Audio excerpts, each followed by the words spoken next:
இந்த வண்டி Hyundai Xcent. இந்த வண்டியில் கஸ்டமர்கிட்ட கம்ப்ளைண்ட் கேட்டிங்கன்னா வண்டியில் பிக்கப் ரொம்ப கம்மியாக இருக்குது, புகை பின்னாடி ஏகப்பட்டு தள்ளுது அப்படிங்கிறத கஸ்டமர்கிட்ட கம்ப்ளைண்ட்டு.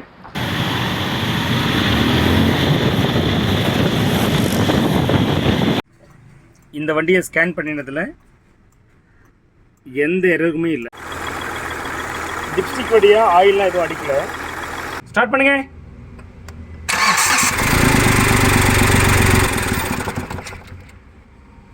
இந்த வண்டியில் இருந்த டர்போவை நம்ம கட்டி எடுத்துட்டோம். இங்கே தான் இருந்துச்சு டர்போ, கட்டி எடுத்துட்டோம். அது இப்போ நம்ம எங்கே வச்சுருக்கோம் அப்படின்னா இங்கே வச்சுருக்கோம் அந்த டர்போவை. இதுதான் டர்போ. டர்போ கட்டும் போது நீங்கள் டர்போ மட்டும் தனியாக கட்ட முடியாது, கூடவே ஈஜிஆரும் கட்ட வேண்டியிருக்கும். இன்ஃபேக்ட் இந்த டர்போ கட்டும் போது ஆல்டர்னேட்டிவ் நம்ம சேர்த்து தான் கட்ட வேண்டியிருக்கும். இதெல்லாம் கட்டி தான் நம்ம கட்டுறோம், ஏன்னா டேரெக்டாக டர்போ கட்ட முடியாது. இதனோட அசோசியேட் பார்ட்ஸ்லாம் இதெல்லாம் இருக்குது. சரி, இப்போ இந்த டர்போவில் நமக்கு என்ன நம்ம கம்ப்ளைண்ட் சொல்லியிருந்தோம் அப்படின்னா, இந்த டர்போ பிளேட் இருக்குது பார்த்தீங்களா, இந்த டர்போ பிளேடு வந்து நல்லா ஃப்ரீயாக சுற்றலை. இப்போ சுற்றினா சுத்தம், ஆனால் ஃப்ரீயாக சுற்றலை. அதுதான் நம்ம சொல்லக்கூடிய விஷயம். இப்போ இந்த டர்போவை தான் நம்ம வந்து சர்வீஸ் பண்ணி போட போகிறோம். சரிங்களா? இதை எல்லாத்தையும் நம்ம டிஸ்அசம்பிள் பண்ணதுக்கு அப்புறம் தெரியும் இந்த டர்போவில் என்ன ஃபால்ட் இருக்குது. வியூவர்ஸ், இந்த டர்போ நான் ஆல்ரெடி ஓப்பன் பண்ணிட்டேன், உங்களுக்காக இப்போ ஓப்பன் பண்ணி காட்டுறேன். இந்த டர்போவில் என்ன ஃபால்ட்டுங்கிறது காட்டுறேன் பாருங்க. மொத்தம் இது 3 யூனிட், இது ஒரு யூனிட்டு. ரெண்டாவது யூனிட் இது பேர் கோர்னு சொல்லுவோம். இந்த கோர் தான் உடஞ்சிருக்கு. இந்த மூணாவது யூனிட் எக்ஸாஸ்ட் மேனிஃபோல்டு.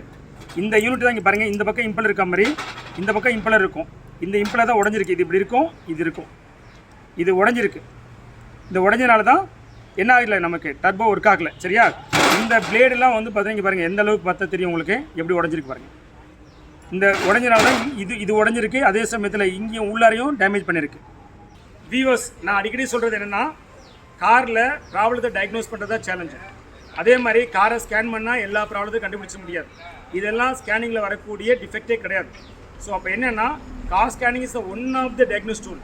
அந்த மாதிரி ஆசிலோஸ்கோப்பு, தென் வந்து நீங்கள் எக்ஸ்பெரிமெண்டலாக நிறைய விஷயங்கள் செஞ்சு பார்க்குறது, டெஸ்ட்டு பார்ட்லோட டெஸ்டிங்கு, சிலது டிஸ்அசம்பிள் பண்ணி செக் பண்ணுறது, இப்படிலாம் நீங்கள் வந்து பார்த்தீங்கன்னா 1 by 1 அந்த ப்ராசஸில் எது டிமாண்ட் பண்ணதோ அதையெல்லாம் நீங்கள் செஞ்சால் தான் அதனுடைய ரியல் ரூட் காஸை கண்டுபிடிக்க முடியும். ஜஸ்ட் லைக் காரை ஸ்கேன் பண்ணி ப்ராப்ளத்தை கண்டுபிடிச்ச முடியுங்கிறது உங்களுடைய தவறான நிறைய பேரோட புரிதலாக இருக்குது. அந்த மாதிரி எதுவும் கிடையாது.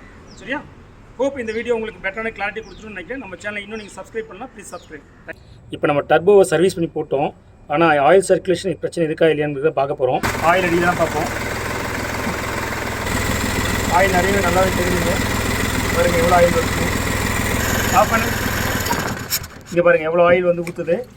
ஸோ லைட் என்ஜின் ஆயில் வந்து நல்லாவே வருது, ஆனால் என்ஜின் ஆயில் வந்து சரியில்லை. தம்பி கொஞ்சம் லைட்டு கொஞ்சம் எப்படி என்ஜின் ஆயிலோட குவாலிட்டி சரி இருக்காமல் தெரியல. ஸோ இந்த டர்போ ஃபெயிலியர் ஆனதுக்கு என்ஜின் ஆயில் வந்து சரியில்லாமல் போனதும் ஒரு காரணம். வியூவர்ஸ், இப்போ நம்ம டெஸ்ட் ட்ரைவ் பண்ணுறோம். வண்டியோட பிக்கப் எப்படி இருக்குன்னு பார்க்கலாம். நல்ல பிக்கப் சூப்பராக இருக்குது. நான் பின்னாடி பார்க்குறேன், எக்ஸாஸ்ட்லேயுமே வந்து பார்த்தீங்கன்னா ஸ்மோக் இல்லை. 100 கிலோமீட்டர் அசால்ட்டாக போகுது, ரைஸ் ஆகுது. ஸோ வண்டியோட ப்ராப்ளம் கம்ப்ளீட்டாக சால்வ் ஆயிடுச்சு.